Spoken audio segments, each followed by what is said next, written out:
Super 6 સાથે હું છું નીરુ। આજે દિવસભરના ટ્રેન્ડિંગ ન્યૂઝ લઈને આપણે શરૂઆત કરીશું સુપર 6 ની। સુપર 6 માં આજે વાત કરીશું કે ફરી ઊંઘતું ઝડપાયું છે તંત્ર અને ફરી સામે આવ્યું છે નકલી ટોલ નાકું।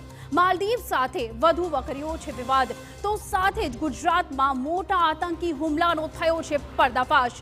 આવો નજર કરીએ સૌપ્રથમ આજના 6 મહત્વપૂર્ણ ટ્રેન્ડિંગ ન્યૂઝ પર। આજે સૌથી પહેલા આપણે વાત કરીશું બોગસ ટોલ નાકાની। જૂનાગઢના વંથલીમાં ઝડપાયું છે નકલી ટોલ નાકું।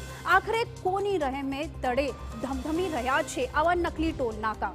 બીજા મુદ્દામાં આપણે વાત કરીશું વાઇબ્રન્ટ સમિટને લઈને કાઉન્ટડાઉન જે શરૂ થઈ ગયો છે તેની। જાણીશું કે ગેટવે ટુ ફ્યુચર માટે ગુજરાત કેટલું છે તૈયાર। અદ્ભુત રોશનીથી ઝળહળી રહ્યું છે ગાંધીનગર। જાણીશું કે લેઝર લાઇટિંગે કેવી વધારી છે પાટનગરની શોભા।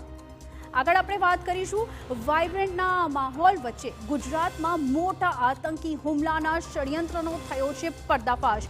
જાણીશું કે આખરે કોના નિશાને હતું ગુજરાત। સુપર 6 માં આગળ વાત કરીશું માલદીવ અને ભારત વચ્ચે જે ચાલી રહી છે ટેન્શન તેની। સતત વણસી રહ્યા છે સંબંધ અને આ વિખવાદ વચ્ચે ભારતમાં પ્રવાસન મુદ્દે આત્મનિર્ભર ભારત મૂવમેન્ટની થઈ છે શરૂઆત। અને અંતે જોઈશું રામનગરી અયોધ્યા અને જાણીશું કે રામ મંદિર પહેલા કયા મંદિરમાં થવાની છે ખાસ પૂજા અને સાથે જાણીશું રામલલાના એક અત્યંત પ્રાચીન રૂપનો મહિમા।